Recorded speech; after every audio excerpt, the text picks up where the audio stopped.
everyone, it's me, Nina.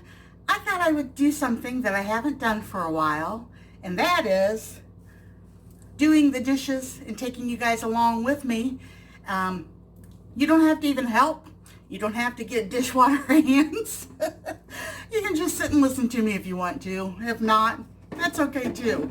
I had my oldest sister ask me if I would do a video talking or just chit-chatting, or if I would think about doing a video reading a book or something. And I'm not sure what YouTube thinks about reading a book. I don't know how I would go about that. If I would just put the name of the book and the author, if that would be enough for them.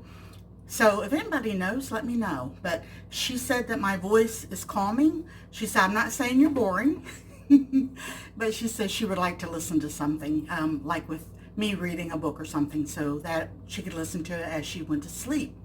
So let me know if anybody knows anything about doing that.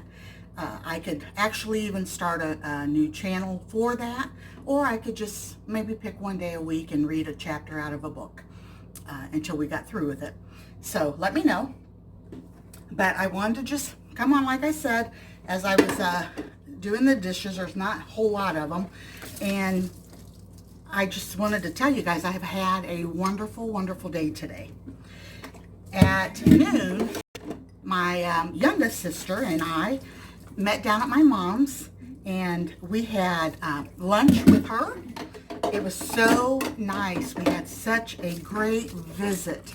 And I hadn't seen my sister since I was in the hospital after my my surgery. So that was wonderful.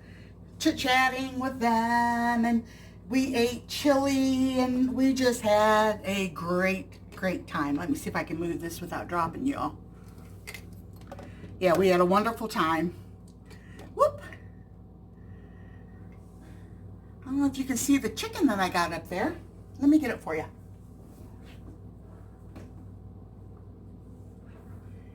I had went to a thrift store. Steve, I was looking all over and I couldn't find any chickens or anything. And I had wanted something to put on top of the refrigerator up there. So Steve found this. He had walked away down another aisle, and he said, I don't think that you would like it, but I did find one. He said, I'll take you over there and show it to you. So when he took me over there and showed it to me, I was like, I love that. And he was like, you do? I didn't think that you would like it.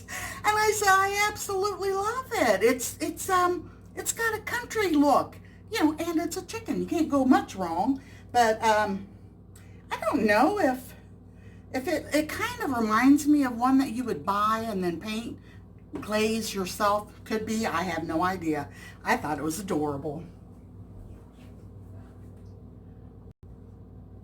So I've got her sitting up on top of the refrigerator with the egg basket that we use. So, but anyway, so yes, we had a wonderful, wonderful time at my mom's. Mom wasn't feeling the best, but she did rally and, you know, try to perk up a little bit, as she says. And we talked. It was so great. It really was. We don't do it often enough, you know. So then the rest of the day just was the same. Just had a wonderful day today. Even though it rained, I'm telling you, it flat out poured. It rained so hard.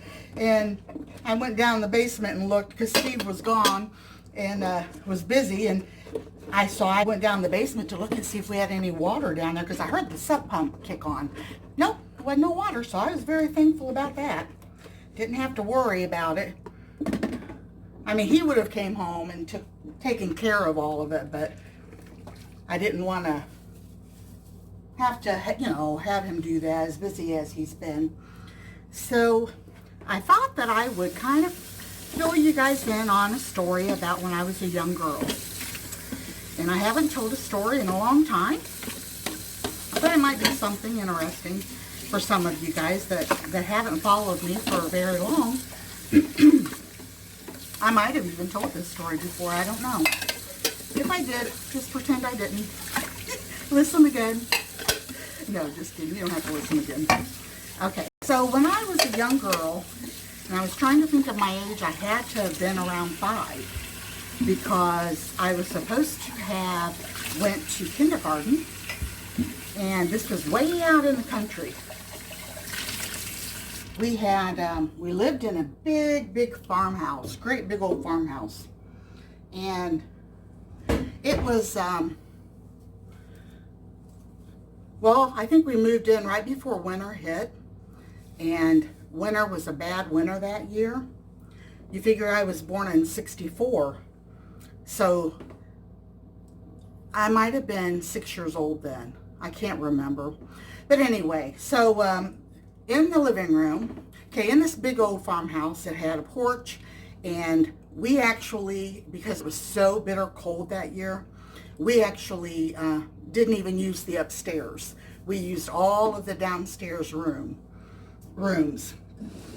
And at the time, my youngest brother wasn't born, and my youngest sister, the one that I met down at my mom's today, she wasn't very old. I think she was just toddling around and able to probably walk pretty good. You know, probably, what then, a year and a half, 2 years old maybe, I don't know. But anyway, so this house was a big old farmhouse. And I remember thinking that it was so much bigger than the house that we had moved out of.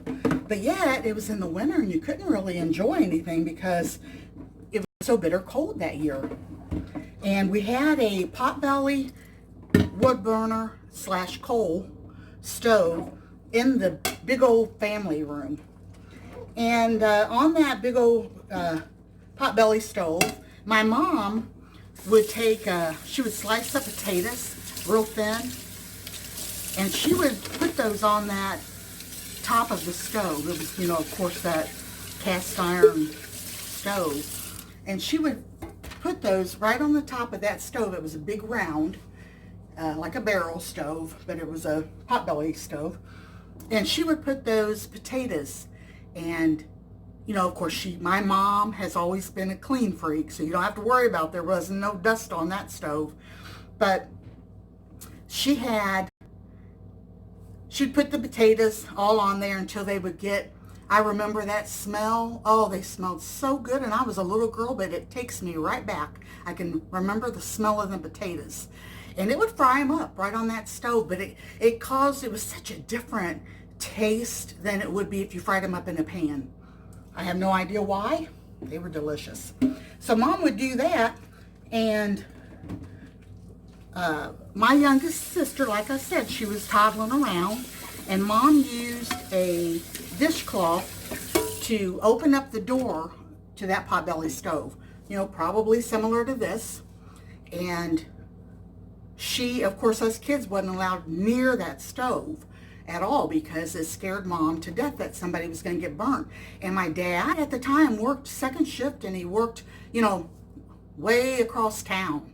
And Mom didn't have a car or anything, so she was always scared to death one of us kids would get burnt. So we weren't allowed near it. Well, I don't know how this happened, but my baby sister, Mom had carried a big container of water. And I think, if I'm not mistaken, she was heating that water up on the stove so that she could have it to do dishes. And we had water, but maybe it had froze. I'm not sure.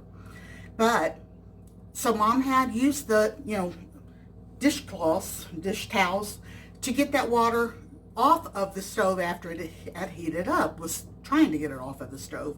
Well, my baby sister must have been either behind Mom or to the side of Mom.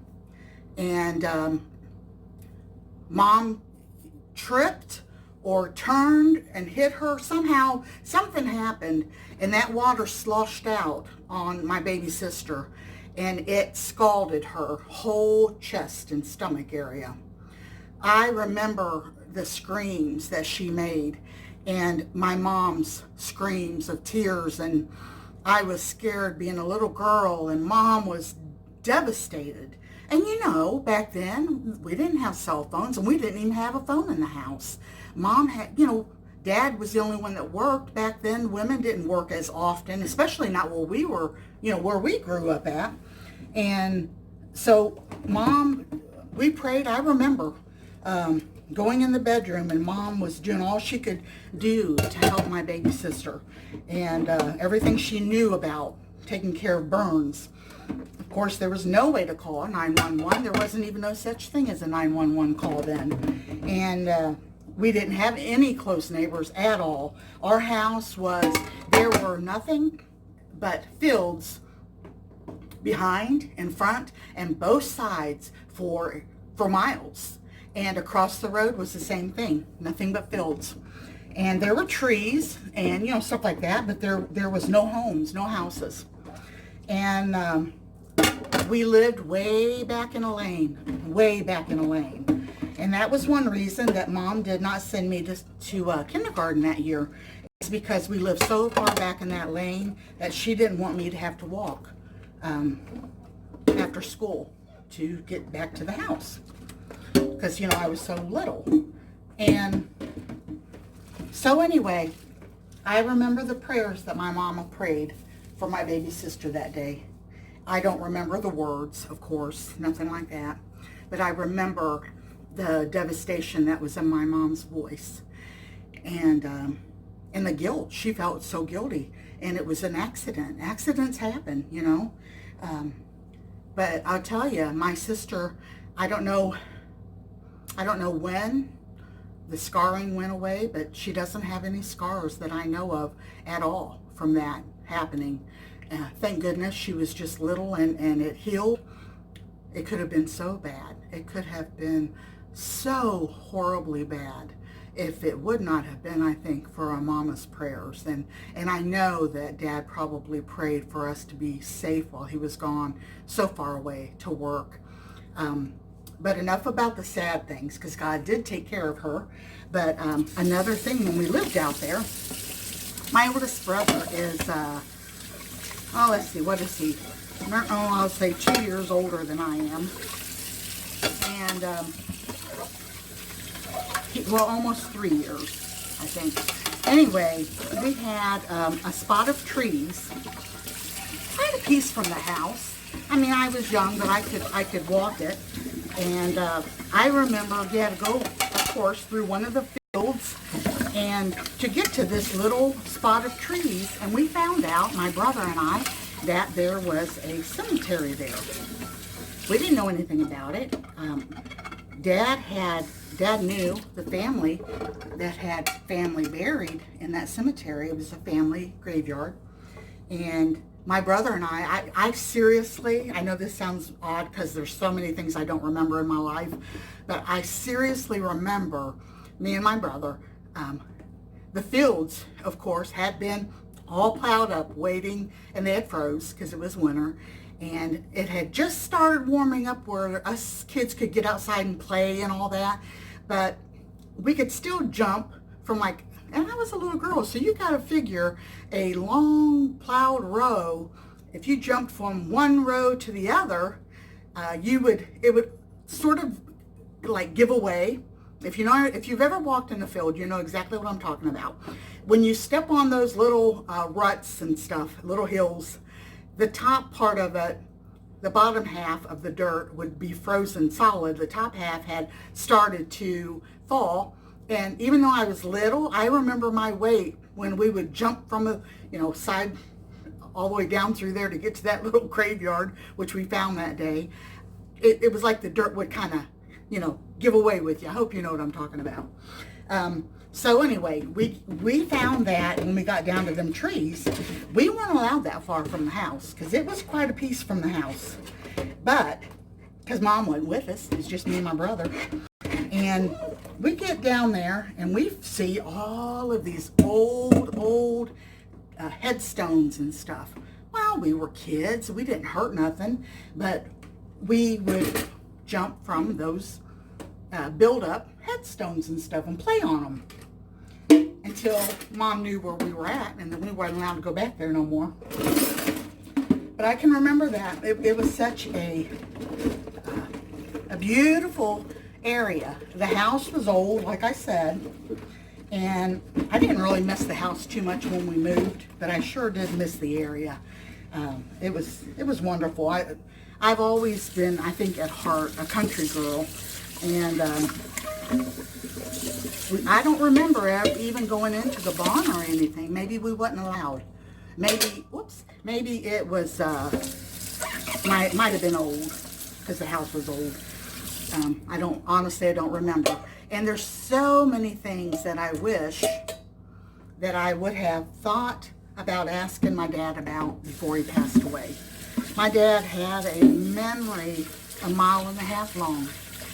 He could remember. He was the type of man that he would remember driving down the road if he had ever hunted. He'd say, "You see that tree or whatever, way over there," and we'd be looking as kids, and it would be way, way off the road. And he would talk about treeing his first coon there, or whatever story happened while he was there, coon hunting. And I just love to listen to my dad. He was a good storyteller, true storyteller, but he was a wonderful storyteller. He made everything sound so, so interesting. And just, I still love him and miss him every single day. So, Mom's more like me. She remembers a lot, but it's not the same things that Dad remembered, Mom was busy with all of us kids and laundry and just a busy, busy woman. Cleaning. Like I said, my mama, I might not have said it this time, but I've told you in the past, my mom loves a clean house. I'll put in the picture today that my sister took of me and my mom sitting at Mom's kitchen table. And I'll put it right here. And when I do, I want you to pay attention to the tabletop. Yeah, it's one of those tabletops that are shiny, but just take a notice of that. That thing is as shiny as almost as a mirror. So yeah, always been a clean woman, and so was her mommy. So that it's probably just been passed down. I'm not near as ticky as my mom. I love a clean house, but I'm not near as ticky, But it's good. I think it's good. I enjoy knowing that Mom has been like that her whole life. Everything looks in place, all the time. I got a precious mama, and I do not take her for granted. I love her more than my next breath. So she's been a good woman all of her life. Her and Dad, Mom was 16 when her and Dad got married. And I tell you, after my daddy passed away, it's been over 3 years ago now, Mom was lonely. She had a man in her life all her life, And to me, I'm the type of woman that I love my husband very, very much. But I don't know if I would ever, if something happened to Steve, I seriously don't believe that I would ever even look again, for another man. I just wouldn't. Not that I'm not happy or nothing like that. Everybody's different. But my mom she prayed and prayed about it. And then the man that she married felt the same way that my mom did. He was so lonely when his wife passed away. And it has been a wonderful God thing, putting those two together. They're so happy. And I think to myself, I'm not sure my mom would even be here now if it wasn't for Chummy. And the same thing goes for Chummy. They were both so lonely. And now that they have each other, they act like they're little teenagers. My sister commented today, Chummy was sitting over in a rocker, and she went over to give him a hug goodbye when we were both getting ready to leave. And he jumped up out of that rocker, and she said, "Oh my goodness, look at you. You look like you're 20-some years old, just jumping up out of that chair." And then Mom did the same thing. Mom was in a recliner, and she jumped up. So Renee came over to give me a hug. I said, "I ain't jumping." I said, "I can't jump like they do. And she started laughing. She said, no, no, you just take your time. And, you know, I still, of course, I'm a lot heavier than my mom, but I'm still healing, you know. I'm not going to, what was it my sister said? You don't have to, I don't know, impress anybody or something to that effect. But it was funny. We all got a good laugh out of it. So anyway, that was it for that house. We didn't live there very long. If you leave comments below, I'm just gobbling them up. I'm reading every single one of them. And I appreciate you guys doing that. And just let me know just a little bit about yourselves. You know a lot about me because I give I give probably too much information. But yeah, that'd be nice. Go ahead and do that if you want to. Leave some memories down below. And all right, I'm going to get off here, and I guess I'm chit-chatting too much. I got the dishes done. I want to thank you guys for joining me. It makes the time go so much faster when you're here with me. And you don't have, well, mine aren't too bad. I got a little bit of dishpan hands, but you guys didn't have to get your hands wet, did you? So unless you're watching this as you're doing your own dishes, maybe. So have a good night. God bless you all, and I'll talk to you soon.